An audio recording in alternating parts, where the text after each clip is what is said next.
Welcome to the Church Communications Podcast. We want to help you become a church communications expert.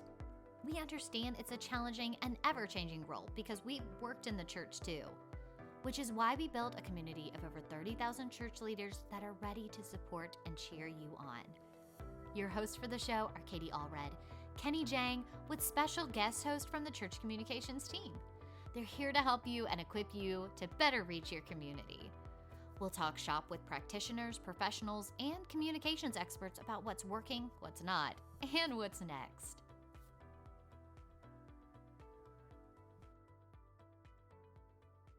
Hey everyone, welcome to the Church Communications Podcast, where we talk about all things church comms.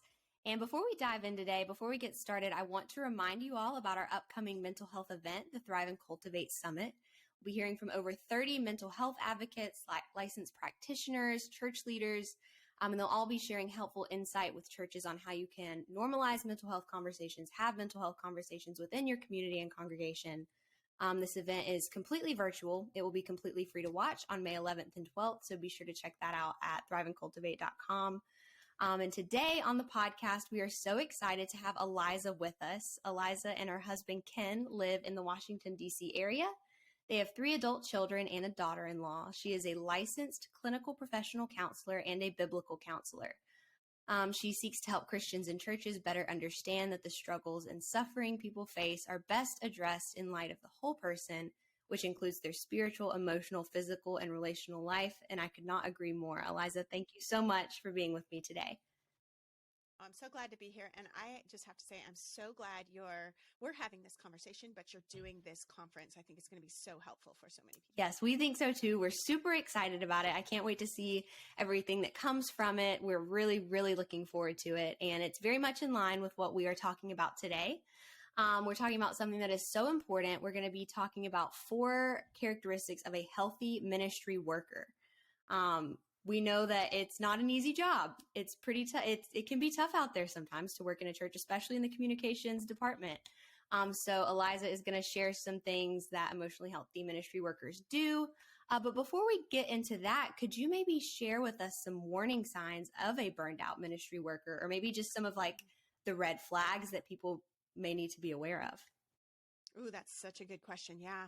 And here's the thing about burnout. Burnout used to be something that we talked about in the professional world only. So it was like if you would hear it even in corporations and stuff would talk a lot about, in their HR kind of trainings and stuff like that would talk about that. But it was usually only related to your corporate job. And more we're seeing burnout actually move away from just this corporate issue, if you will. And we're seeing it in homemakers, we're seeing it in all fields, and we're especially seeing it in the church. And I know this is something that I've kind of focused on in my work from just different projects that I've been working on, and just seeing that burnout is very common in the church. And here's the thing about burnout that I will tell people is I want you to kind of imagine a line from healthy to burnt out. And there's this line there. And here's the thing about it. The closer you get to that line, the more you're going to see some symptoms, which I'll share with you in just a minute. But what I will tell you is once you cross that line, it can be really hard to get back. It's a lot easier to get closer to that line than once you cross it, get back over it. And so I think it's important for us as we talk about church ministry workers to really understand burnout. It has symptoms that really cover various parts of our life, as you mentioned, like spiritual, relational, emotional. But one of the things I think is often common and missed is we can begin to see a cynicism develop in us, where it's just you know what, you just almost have a little bit of an edge of negativity towards the people you're serving, towards the people you're working with, towards even just your job and the worth that it brings to the team and to the church and to the ministry. And so that's a really big one. The other thing is if you're just dreading, I don't want to meet with this person, you're praying for a meeting to be canceled or something like that. So those are just a few signs, but you also should be looking at signs in your health. And I think we're going to talk a little bit about that today, but are you starting to have difficulty sleeping, or or you're maybe getting into some bad habits with your health and so forth. And those actually can be signs of burnout, as well as relational decline. Are your relationships kind of struggling and you're finding yourself, you just don't have enough time to really invest in those things like you used to. And so it just burdens you all the more. And really, that's a good picture, is everything feels like a burden. That's a great sign that, I mean, not a great sign, but that's a clear sign. I don't know, that's any sign of burnout is great, but that's a clear sign that might be moving towards that line of burnout. I think that's good to know, because I think a lot of people, it kind of sneaks up on you, you just like get a little more burned out and a little more burned out. And then before you know it, like you said, everything feels so heavy and so burdensome. So being aware of that and sort of checking yourself like, hey, this doesn't quite feel correct or the way that it used to. I think that's really helpful to know. And Abby, you bring up a good question, like you can miss it in yourself. And I think one thing that's important to know is that, like, as Christians in ministry, like part of our thinking is like, I just have to sacrifice, keep sacrificing. And I think that's where it can kind of sneak up on us. It's like, have I sacrificed to the demise of my own well-being as well as the ministry? Because I'm going to hurt the ministry if I have sacrificed so much where I'm not attending to what I really need. Definitely. And that can be, you're right. That's a hard line. That's a tough thing to navigate, to know how much is too much. Like, at what point am I crossing over and giving up so much that it's not only to the detriment of myself, but ultimately, like you said, the entire ministry and the people you're serving. Yeah. So I know something that you talk about a lot is capacity, and overextending ourselves. And so one of the things that a healthy ministry worker does is have an accurate view of their own capacity.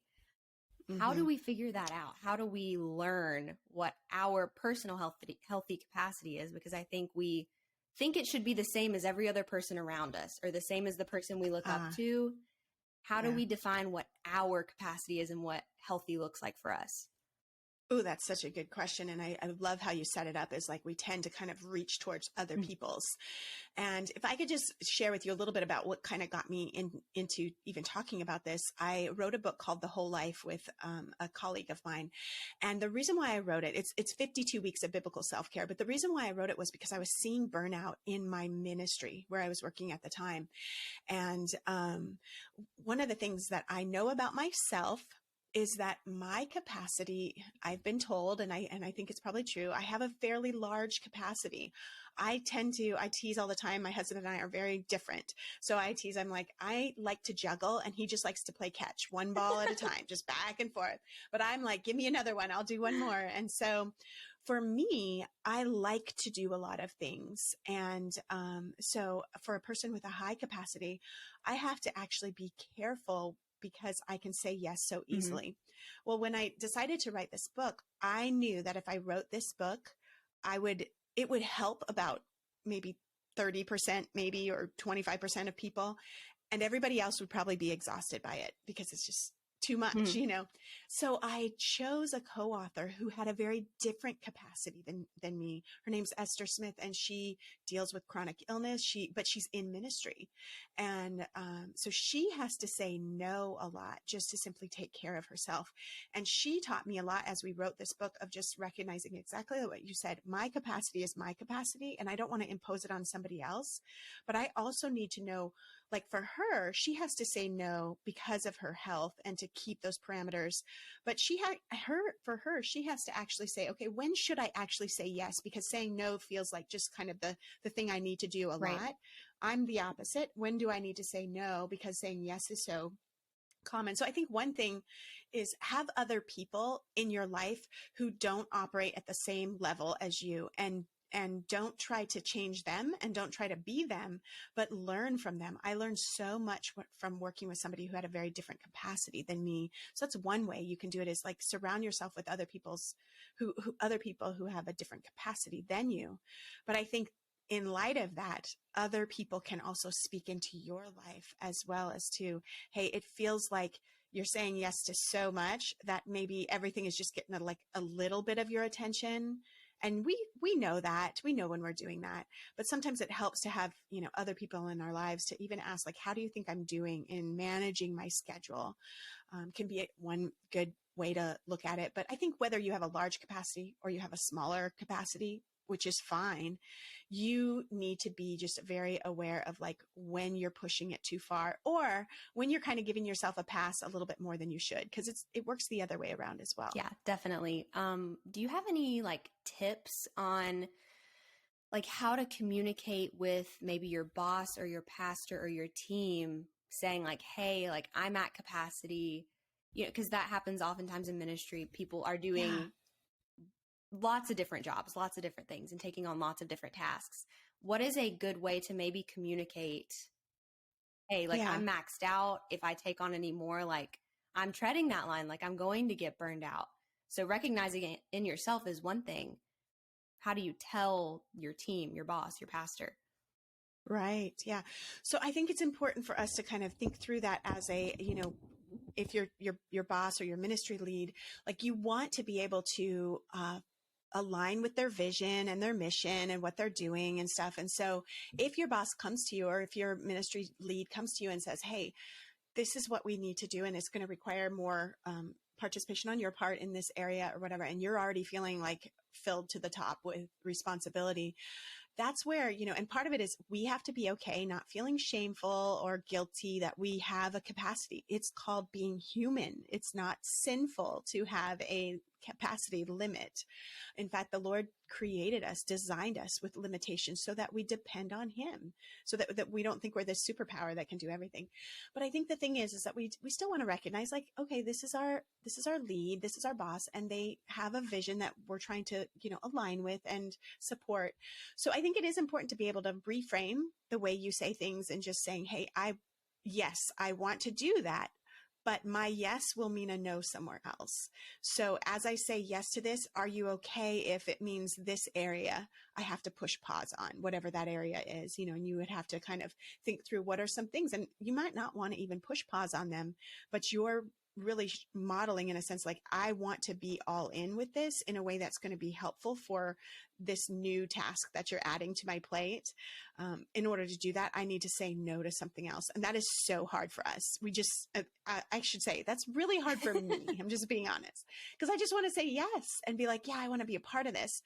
But if I'm going to do that well, I might need to say no to something else. Or another way you can do it is yes, or if, you know, that's the way you can say yes. Or another way you could do it is, I just don't think I can do that, but I can do this instead. Maybe I can't do it to the extent that you want me involved, but I can do this much of it based on my capacity and my schedule. So it's kind of like reframing how you approach your interaction, as far as it being not just a black and white yes or no. It's kind of like a yes and, or a yes but, if you will. Yeah, definitely. Because I think there are a lot of others out there like you who just immediately jump to saying yes without thinking, do I have time for this? Do I have room for this? So I think that's very helpful advice. Moving into, what do we do when we mess up? Because I feel like that's that's where a lot of people get stuck. They feel like they keep missing the mark, or they have some failures and things. What do we do about that? I think that maybe you have some insight to share there. Yeah. And specifically as we're relating to just feeling, you know, overwhelmed and emotionally drained from serving. Sometimes we do say yes more than we should, and we put ourselves in situations where we don't do a good job. Or maybe it's not even that. Maybe it's just the reality that, like, okay, I haven't done what I should do, or I did it wrongly, or just whatever those mistakes are. Mistakes happen.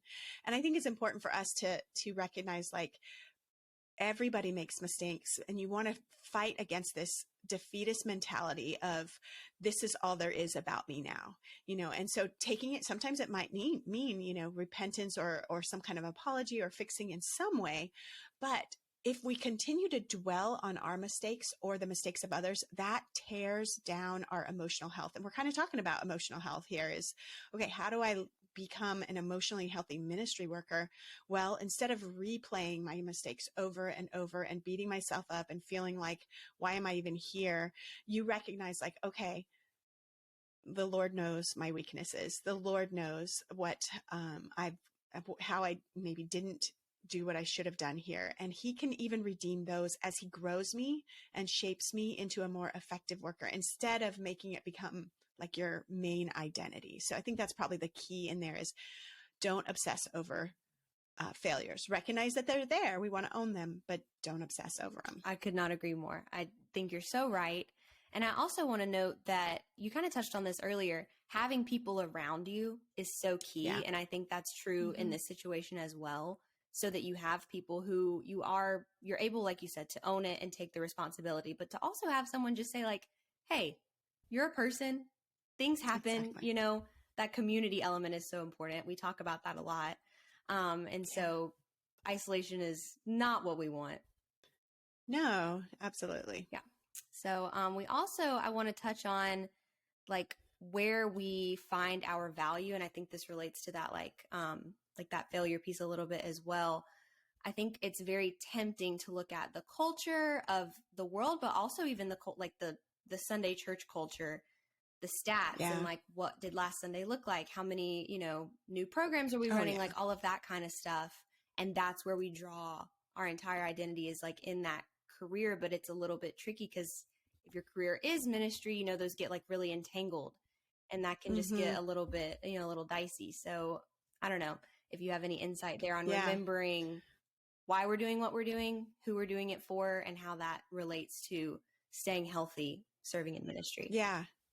Right. So especially as we talk about your emotional health, and here's one thing I actually want to say in regard to that, because it kind of ties to my answer, is that as ministry workers, my guess is that everybody listening here has been encouraged in one way or another to pour into, or to invest in, maybe is a better word, to invest in their spiritual health. Their spiritual health is like really important, and it is super important. And there's so many resources on it. If for those of you who are watching, you can see the bookshelf behind me, but behind me is a bookshelf full of books that are really designed to grow us spiritually. And that's so good. But there's very little about how to grow us emotionally in a way that aligns with the Bible. And one of the ways that I think is so important to pay attention to your emotional health that aligns specifically or comes right out of the Bible is understanding that we need to find our identity and worth in Christ, which is what you were kind of alluding to. Like, we need to make sure that we are not viewing every day when we go into work or when we're serving on a team that this is a competition. It isn't a competition to prove who's more effective or to prove who's more spiritually zealous or whatever it is. Like, it's not a competition. We are co-heirs and co-laborers. So we work together side by side for the gospel. And we all need to be looking to the Lord for our identity. Other people's opinions are helpful in that they can guide us and shape us, but they should not be the core of who we are or defining the core of who we are. Our belief of who God says we are is what should really shape our identity, which is hard, as everybody knows, because in this day and age, like, everybody is creating their own identity through social media. And I don't care if you have like 10 followers or if you have 10,000 followers on whatever platform you use, like, you are giving an identity you're projecting an identity to a watching world, and it sucks you in. And we have to fight against that and say, okay, we can use social media, because I think there's a place for that, especially even in churches. As we're talking to people who work in comms and stuff like that. A lot of your listeners, like, there's a very effective way to engage the culture through social media. But every time we log on and we click on and we check an update or we see what new posts are there, we're tempted to shape our own identity through what we see. And we need to pause, set that aside and say, who does God say I am? And is that leading me in my thinking? Because this thing that we're talking about right now will significantly impact your emotional health. It will make you feel discontent. It will make you feel like you're not good enough. It will make you feel like you have to continue to shape your identity. And Jesus has already given us one, and it's a good one. 2 Corinthians 5:17 says that in Christ, we are becoming the righteousness of God. Like, that's a beautiful identity, right? So we don't need to work for what we have already been given. And yet we do. And that's where it starts to chip away at our emotional health. I hadn't thought about that point that you made before, that we do spend so much of our investment into our spiritual health, but we sort of let that emotional health like fall to the wayside. So yeah, very important to not let that happen. Do you have any other tips for any of the church communicators, ministry leaders out there who are listening or maybe watching? Anything you would say to them? Yeah, I mean, we've talked about some good ones, just really, knowing our capacity and not obsessing over our failures and just being in community as well as finding our worth in Christ. But I'm going to give you another bonus one here because I think this is so important. And it's really why I've worked on this kind of work and written on it as well, is because like I said, we focus on our spiritual and not so much our emotional. And I think also something that we need to recognize is that an emotionally healthy ministry worker takes care of their body. They take care of their body and they prioritize their physical needs. So things like your physical need for rest or exercise or just nourishment for your body. And I want to say that, and I don't want anybody here like, oh, I feel awful now because I know I'm not doing this. Right. No, it's not. We're not trying to take you on a guilt trip. I'm just trying to tell you, like, giving you space for that in your life. Like, it's okay to have human limitations, and don't feel guilty that you were created to need rest. You were created to need all of these things that I just mentioned. And what I want your listeners to hear is that God does not look at our humanity and just kind of put up with it. He actually created and designed us to have these needs so that they actually point us back to him and how he provides for our needs and gives us that rest. I mean, ultimately, when we think of the book of Revelations, we are moving towards eternal rest, but we're pretty bad at it here. We're not so good at it here. So my encouragement is, if you want to be an emotionally healthy ministry worker, pay attention to your physical needs, your body. Know that we live out the Great Commission in our body. So we might want to take care of it and not feel bad about it and recognize that Jesus actually did this. There were times where he would say, even to the disciples, he would say, here, eat a little bit and get some rest. This journey's been heavy for you. Or he himself would get away to a quiet place and rest and be with the Father. So just recognizing that as we are created as humans, and so we have human limitations. And my encouragement, my little bonus is, if you want to be an emotionally healthy ministry worker, pay attention to your physical body and what it needs, and don't feel guilty about basically saying, like, I need to meet this need. Definitely. Well, thank you so much, Eliza, for sharing that and for sharing everything that you have shared with us today. I think this is such a necessary conversation, like you said earlier. And if anyone who is listening wants to connect with you further or learn more about the work that you do, the books that you've written, what is the best way for them to do that? The best way is just my name. I have a website, Eliza Huie. It's ElizaHuie.com. And you can connect with me there. I am also, for all you comms people, I am on social media quite a bit. So you can also find me on Instagram mostly. And it's my full name, Eliza Jane Huie. So you can find me there as well. Awesome. Well, thank you so much. It has been so nice talking with you today, and we look forward to hearing from you again soon. Thanks. Bye-bye. Thanks for joining us for this episode of the Church Communications Podcast. If you want to learn more, join over 30,000 church leaders in our Facebook group at churchcommunications.com/group. If you like today's episode, be sure to subscribe and leave a review. It's the most impactful way you can help us reach more church leaders and equip them to better communicate for the church. Finally, don't forget to check out our website at churchcommunications.com. Thanks for listening.